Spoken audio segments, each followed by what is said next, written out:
Recently, I've been seeing this topic discussed in the video community. And today I'm going to be sharing my take on this topic because I think it will be helpful for those who are hiring someone to film your next video project and for other people in this video space to better explain what it is that you do. Something I've always been mindful of is language, and communication is something that can either bring us together as people or tear us apart. For example, I like how in this video breakdown, this creator shared how there, and there all sound the same, but we see all the time from the people who are the grammar police who get so worked up when someone uses the word in the wrong context, even when you know what the person is trying to say. But in some cases, like video, you may not always know what the other person has in mind, which is why when I work with clients, I try to get very granular about what it is they are envisioning, because at the end of the day,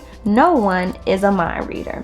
So I hope with this video, I can explain to those who are searching to hire someone to film your next video project some things to look for and questions to ask if you are thinking about pursuing video or content creation. Also, some things you can do to explain to prospective clients what to expect when working with you and things of that nature. So when working with clients, this is what I typically like to do. I ask clients to find 3 examples of videos that already exist so I can have examples of what they would like me to capture or attempt to recreate. Then from there, I ask them to point out specific parts of the video that stand out to them. Is it the text on screen, the lighting, sound effects, the way images appear or fade away on the screen, the way the wind blows? It gets deep, okay? So from there, I can usually tell the client if I'm able to assist them or not. So let's break down the difference between a cinematographer and a videographer. The biggest difference is the style of video and how the video is being captured. Here's an example of a definition I found online.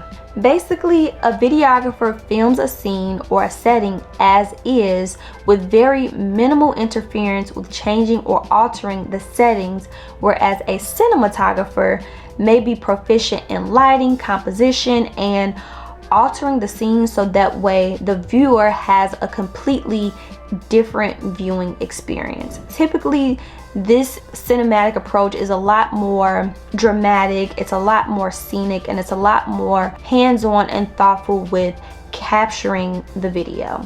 The two tend to get mixed up because it all comes down to editing and storytelling. A videographer who captures your project that also has good editing and storytelling skills could make a basic video look like a film, or they could record it and edit it so it feels more like a family home video. It just depends on what you want. Some things I like to mention to people who hire me to film a project is I'm going to be capturing your most authentic story. And I'll elaborate and say if I'll be bringing lights or what type of equipment, or if I'll need additional support to really capture whatever it is that they are envisioning. It's something I'm still navigating on, figuring out the best way to communicate to clients or people who are not within the video industry what the end product will look like based on their ask.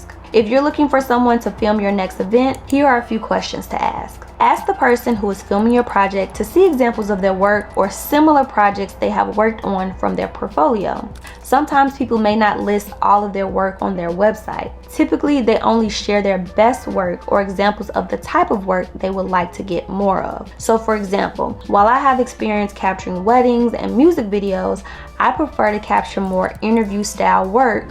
So that's primarily the types of examples you will see featured on my website. If there's nothing in their portfolio that is grabbing your attention or you are drawn to, then don't fall in love with potential. You probably won't like the outcome of your video. I see too often there are folks who will book a session with a photographer or a videographer because they like the price or the person is available on that particular day that they have in mind, but there isn't anything in the portfolio that the person likes or resonates with, which is why I also ask new clients, is there anything in my current portfolio that you would like to see in your project? The next thing you want to ask, if you are someone hiring someone else to film a project for you is how were they involved with the video being presented in their portfolio, and what was their primary responsibility when putting the video together. The reason why you want to ask this is because there are some projects and portfolios where people might have only edited the project but did not light, stage, or film the project. It's important that you ask this because this will inform you if the person has the capacity and skill set to film your project. Another question you can ask is, what is the budget for the project and what goes into it? This also makes the biggest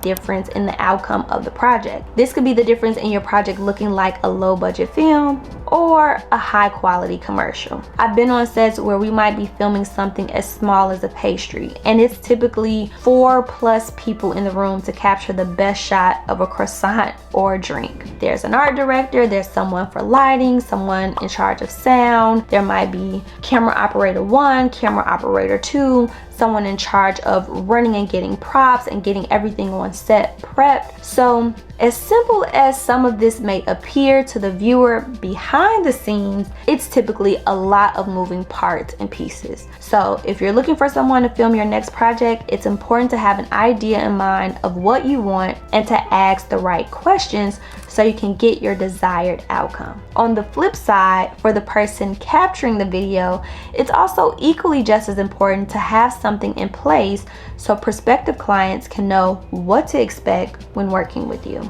If there's nothing else you take away from this video, the biggest thing I want you to remember is to find the people who offer the type of video you desire to have. You're more likely to get the desired outcome you want. Don't go asking someone who is offering videos for social media to create you a commercial for a television ad, unless it's something they have specifically said that is what they offer, or if you're willing to spend a little additional time and having more meetings and sessions with the person in order to get what you want from that person, or in order to work with that person. If you're willing to be flexible with somebody who isn't offering something that is specifically on their website or in their portfolio, there are some areas where you have to be a little bit more flexible as it relates to time and your expectations about the type of video that will be delivered to you. Otherwise, you are likely to be setting yourself up for disappointment, which is why I created this video. There's more to capturing a video project than just showing up and hitting the record button. And I like to share the details on what goes on behind the scenes